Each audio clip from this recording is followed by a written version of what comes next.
ഇന്നത്തെ വീഡിയോയിൽ ചിരവകളെ പറ്റിയാണ് പറയാൻ പോകുന്നത്. വീഡിയോയിലേക്ക് പോകുന്നതിന് മുൻപ് നിങ്ങൾ ഈ ചാനൽ സബ്സ്ക്രൈബ് ചെയ്തിട്ടില്ലെങ്കിൽ ഒന്ന് സബ്സ്ക്രൈബ് ചെയ്തേക്കണേ. പഴയ കാലത്ത് ഇത്തരം ചിരവകളാണ് എല്ലാ വീടുകളിലും ഉപയോഗിച്ചു വന്നിരുന്നത്. പിന്നീട് പല രൂപത്തിലും ഭാവത്തിലും ചിരവകൾ വന്നു തുടങ്ങി. ഇത്തരം ചിരവകൾ ഉപയോഗിക്കാൻ വളരെ എളുപ്പമാണ്. താഴെയുള്ള ഈ ഗിയർ ഷിഫ്റ്റ് ഉപയോഗിച്ച് ഇത് സ്ലാബിൽ ഉറപ്പിച്ചു നിർത്തുന്നു. അതിനുശേഷം വളരെ ഈസിയായി നമുക്ക് തേങ്ങ ചിരകിയെടുക്കാവുന്നതാണ്. ഇതിൻ്റെ ബേസ് റബ്ബർ കൊണ്ട് നിർമ്മിച്ചതാണ്. അതിനാൽ ഇത് സ്ലാബിൽ എയർ ടൈറ്റായി നിൽക്കും. ഈ ചിരവകൾക്ക് 300 രൂപയ്ക്ക് മുകളിൽ വില വരുന്നുണ്ട്. ഒട്ടുമിക്ക സൂപ്പർ മാർക്കറ്റുകളിലും ഓൺലൈൻ ഷോപ്പിംഗ് വെബ്സൈറ്റുകളിലും ലഭ്യമാണ്.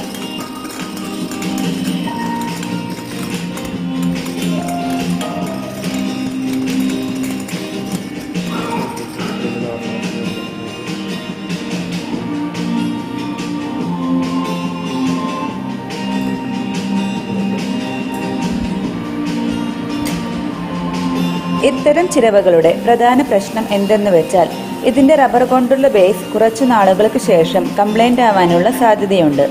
അടുത്തതായി പരിചയപ്പെടുത്താൻ പോകുന്ന ചിരവയാണ് ഇക്കൂട്ടത്തിൽ വില കുറഞ്ഞതും ഗുണമേന്മയുള്ളതും.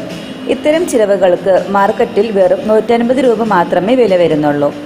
ഇത് ഉപയോഗിക്കാനും വളരെ എളുപ്പമാണ്. കിച്ചൺ സ്ലാബിന് മുകളിൽ ചിരവ് വെച്ചതിന് ശേഷം നിന്നുകൊണ്ട് നമുക്ക് തേങ്ങ ചിരകിയെടുക്കാവുന്നതാണ്. മരം കൊണ്ടും പ്ലൈവുഡ് കൊണ്ടുമാണ് ഇത്തരം ചിരവകൾ നിർമ്മിക്കുന്നത്.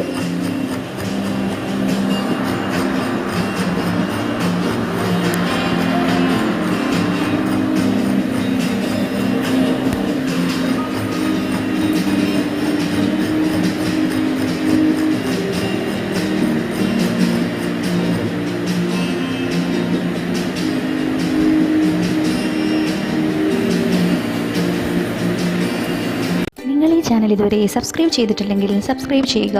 ബെൽ ബട്ടൺ ക്ലിക്ക് ചെയ്യുകയാണെങ്കിൽ പുതിയ അറിവുകൾ ആദ്യമേ ലഭിക്കുവാൻ സാധിക്കും.